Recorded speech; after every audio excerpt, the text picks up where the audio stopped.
Good morning and welcome to Elevate Your Day. Hello, everyone, and we are excited to have another day together to read through this book and to understand why the 25 compelling reasons why we celebrate the birth of Jesus. This is from the book from Dr. David Jeremiah, the book called Why the Nativity. So we're going to get started here on chapter 7. Chapter 7 today. And we have a question on each one of these. So what is our question for chapter 7? Our question for chapter 7 is, why Elizabeth and Zechariah's miracle baby? Why Elizabeth and Zechariah's miracle baby? Well, I guess the first question is, who was that? Does anybody remember? Who was Zechariah and Elizabeth? Pick me. No, you can't answer. You can't answer. You're the teacher. I know. So let's find out. Let's see if someone guesses while we're reading. All right.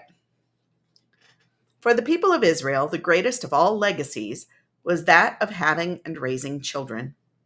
In that respect, they were like most of us. In those early days, they found it hard to understand infertility. Many believed that if God was withholding a blessing of children, someone must have done something wrong. The finger of blame was generally pointed at the woman. She was suspected of some hidden sin, and as long as the childlessness continued, she must be guilty. It's hard for us to imagine the lonely spiritual journey of a frustrated would-be mother during Bible times. What have I done wrong, Lord? Why won't you reveal my sin so I can atone for it?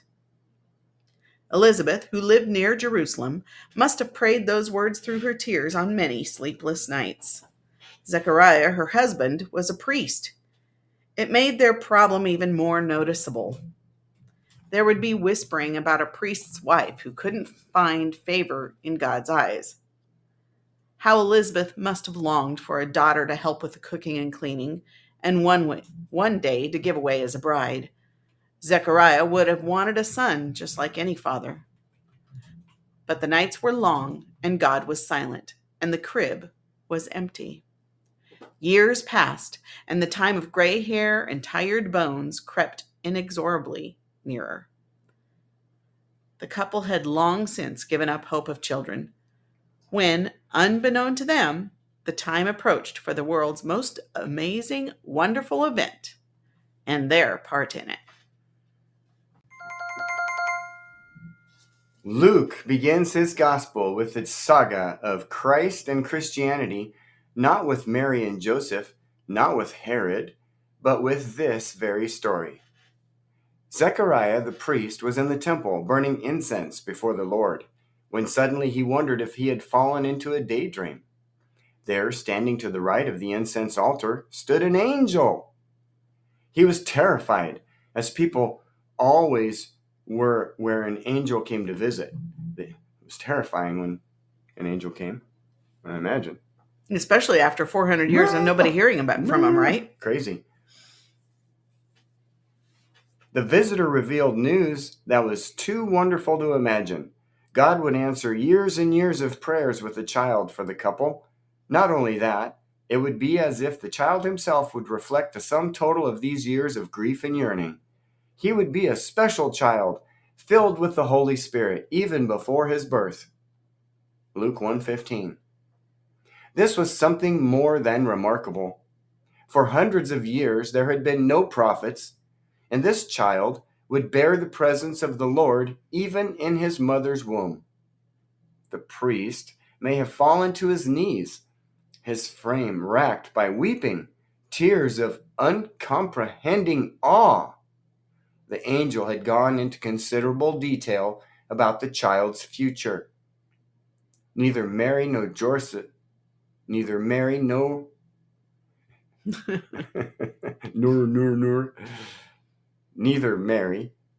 Joseph heard quite so many facts about their coming child. First of all, said the angel, many people would rejoice with the couple. Blessed vindication after so many years of social judgment. The child was to be named John. He would bear the spirit and power of Elijah, the most beloved of prophets. And he would turn scores of Israelites back to the God they had forsaken. Mm. He would turn the hearts of the fallen. He would turn the hearts of the fathers of their children to their children. Sorry, lost my place. Luke 1:17. He would turn the hearts of the fathers to their children.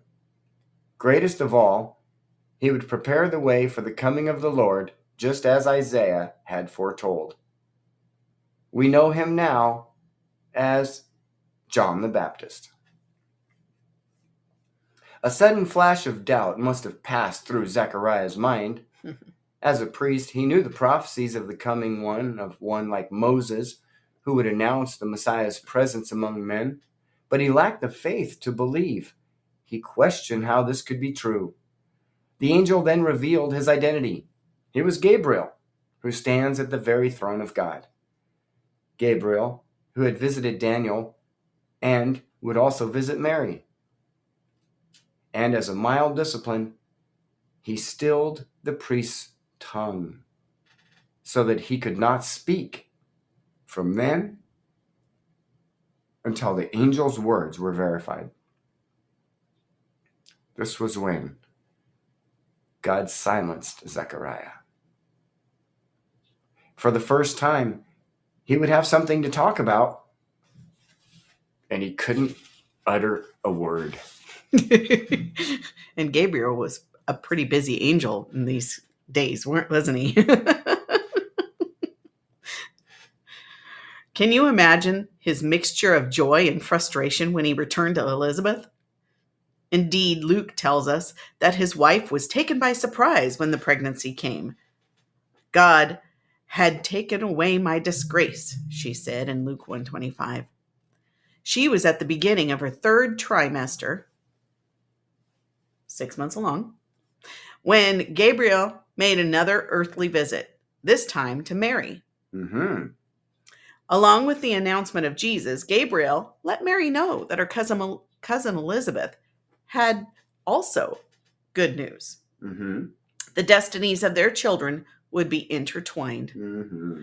Both were miracle births, both fulfillments of ancient words. Unlike Zechariah, Mary had simple faith to believe the angel's amazing news. When Mary came rushing into the arms of her cousin, the child inside Elizabeth leaped for joy.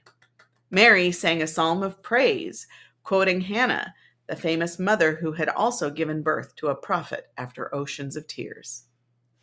Mary and Elizabeth, sisters in miraculous grace, held each other close.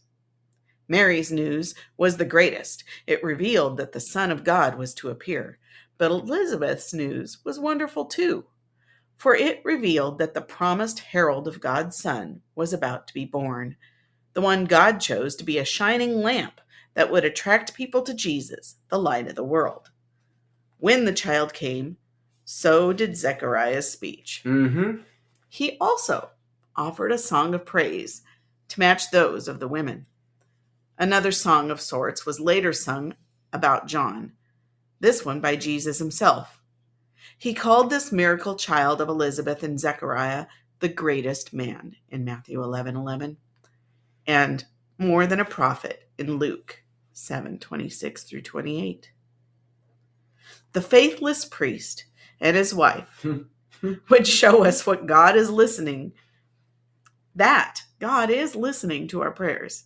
He is faithful to his word, and he is preparing the way for something more wonderful than we can imagine. And he rewards even feeble faith. Mm. Wow. Mm. Mm. Whew. Sisters in grace, but cousins by relationship, Right. right?